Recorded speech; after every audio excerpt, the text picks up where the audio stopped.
가을의 문턱을 넘어선 10월의 첫날이 지났고 새로운 한 주간이 시작되는 월요일입니다. 마침 연휴가 시작되는 날이지만 매일 아침 오늘의 양식 말씀을 꼭 듣고 연휴를 즐기신다면 말씀과 함께 동행하는 시간이 될 것입니다. 또한 10월 1일부터 한 달 동안 시편 필사를 시작하고 있습니다. 가을엔 시편을 쓰겠어요. 멋지지 않습니까? 성경을 매일 한 장씩 써내려갈 때, 그리고 그렇게 써내려간 말씀을 오늘의 양식 말씀으로 듣게 될 때 그 말씀이 마음속에 하나님의 은혜와 사랑으로 가득 채워지게 될 것입니다. 한번 실험해 보시기 바랍니다. 바인더와 속지가 없다고 할지라도 노트 한 권을 준비해서 시편을 써보십시오. 시편 32편부터 60편까지 10월 한 달 동안 필사를 하겠습니다. 오늘은 시편 32편 말씀을 통해서 인생의 토픽, 용서받음이라는 제목으로 말씀을 전하겠습니다. 시편 32편은 다윗이 쓴 시가서입니다. 다윗은 지금도 잊혀지지 않는 하나님의 사람입니다. 그래서 하나님의 마음에 합한 사람이라고 말할 정도입니다. 그의 생애만큼 위대한 생애는 없을 것입니다. 그래서 그런지 지금도 자신의 이름을 데이비드로 짓는 사람도 많습니다. 그런데 그의 생애에 큰 오점이 있었던 때가 있었습니다. 그것은 목욕하는 여인을 훔쳐보다가 욕정이 일어나 그만 남의 아내인 밧세바와 동침하여 간음을 범하는 죄를 저질렀습니다. 그는 그의 생애에 전무후무한 엄청난 죄악을 저질렀습니다. 그런 죄를 지어놓고 그는 엄청난 시달림과 고통을 받았습니다. 누가 쫓아오지 않아도, 누가 뭐라고 하는 사람이 없어도 그는 하나님께서 그의 죄의 문제를 해결해 줄 때까지 말할 수 없는 그의 마음의 고통과 해결을 시편 32편에 담아 놓았습니다. 우리는 시편 32편을 통해서 몇 가지를 생각해 봐야 되겠습니다. 첫째로 인생의 토픽, 인생의 대주제는 무엇입니까? 누구나 인생을 살아가면서 엄청난 죄를 저지를 때가 있습니다. 그래서 늘 죄책감에 시달립니다. 인생의 토픽, 한 가지 관심을 가져야 할 주제가 있다면 그것은 바로 용서받음의 문제일 것입니다. 다윗은 다시는 저질러서는 안 될 큰 죄악과 죄책감의 문제가 있었을 때 정말 복된 인생이 어떤 인생인가를 말씀해 놓고 있습니다. 시편 32편 1, 2절에서 자기 범법을 용서받고 자기 죄가 가려진 자는 복이 있도다. 영안에 간사함이 없고 주께서 불법을 인정하지 아니하는 사람은 복이 있도다 라고 말씀했습니다. 어떤 사람이 복된 인생입니까? 자기가 저지른 죄악, 그 범법을 용서받고 가려진 자입니다. 다윗은 자기가 겪어보니까 자기가 저지른 범법, 죄악으로 인한 고통이 얼마나 심각한 것인가를 깨닫게 되었습니다. 그래서 시편 32편 서두에서 먼저 인생에서 가장 먼저 다루어야 할 주제, 토픽은 바로 용서받음의 문제라는 것을 꺼내고 있습니다. 우리의 인생 속에서 가장 먼저 와 있는 화두가 무엇입니까? 돈 버는 것입니까? 아이들 교육시키는 문제입니까? 아파트 분양받는 것입니까? 분양받은 대출금 갚아나가는 것입니까? 아니면 여러분이 하고 있는 일이 잘 되는 것입니까? 모두 화두에 오를 주제라고 생각합니다. 다 잘 되어야 한다고 생각합니다. 그러나 실제적으로 나의 마음속에서 벌어지고 있는 영적 전쟁의 문제는 사실 내가 저지르고 있는 죄악 때문에 일어나는 소요입니다. 그래서 다윗처럼 말하고 싶습니다.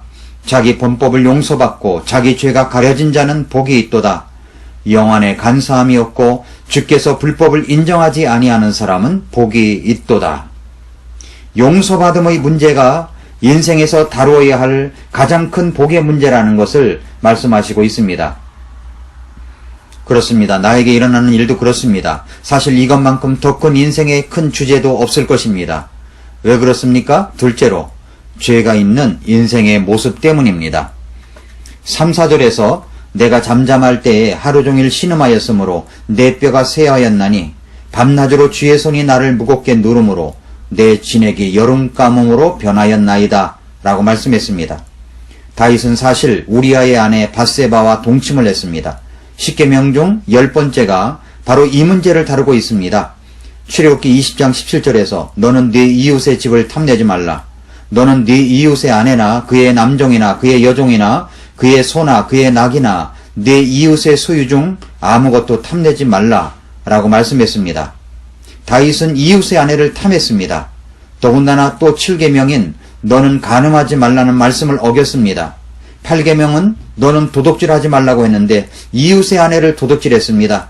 그는 또 6계명이 살인하지 말라고 했는데 자기의 충성스러운 부하를 적진 깊숙이 들어가 싸우게 하고 전사하게 만들었습니다. 살인 교사입니다. 다윗은 이와 같이 서로 맞물려 있는 말씀의 계명을 4가지나 어긴 사람이 되었습니다. 이런 죄를 저지르고도 모르는 척 살아가는 사람은 엄청 많을 것입니다. 그래서 우스갯소리로 이런 이야기 있지 않습니까? 11계명, 그 11계명이 들키지 말라라고 하는데 들키지 않으려고 합니다. 증거들이 다 드러나기까지 모르쇠로 일관합니다.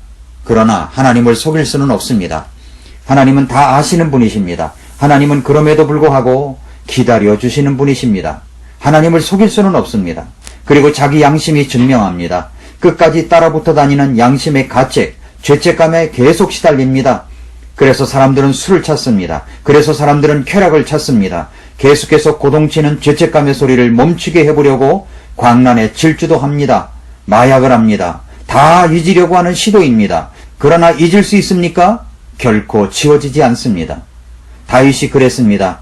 다윗은 그래서 이렇게 말합니다. 내가 잠잠할 때에 하루 종일 신음하였으므로 내 뼈가 쇠하였나니 밤낮으로 주의 손이 나를 무겁게 누름으로 내 진액이 여름 가뭄으로 변하였나이다 라고 했습니다.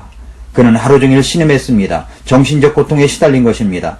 그는 뼈까지 쇠하였다고 말합니다. 육체적 고통입니다. 그는 밤낮으로 주의 손이 자신을 무겁게 눌러서 마치 진액이 여름 가뭄처럼 변했다고 말합니다. 영적인 고통입니다. 죄악을 저지르면 영, 혼, 몸, 전인적으로 고통을 당하는 것입니다. 그런데 사람들은 이런 문제가 닥쳤을 때 다른 방법으로 해결해 보려고 하다가 인생을 끝내는 사람들이 의외로 많습니다. 그러나 다윗은 결국 이 문제는 하나님 앞에서 해결할 수 있다는 것을 깨닫습니다. 하나님은 다윗을 사랑하셨습니다. 그래서 근 1년여간이나 기다려주셨습니다. 결국 하나님께서는 나단이라는 하나님의 사람을 보내셔서 고통 가운데 시달리고 있는 다윗의 문제를 건드리셨습니다. 세 번째로, 그렇다면 어떻게 용서받을 수 있을까요?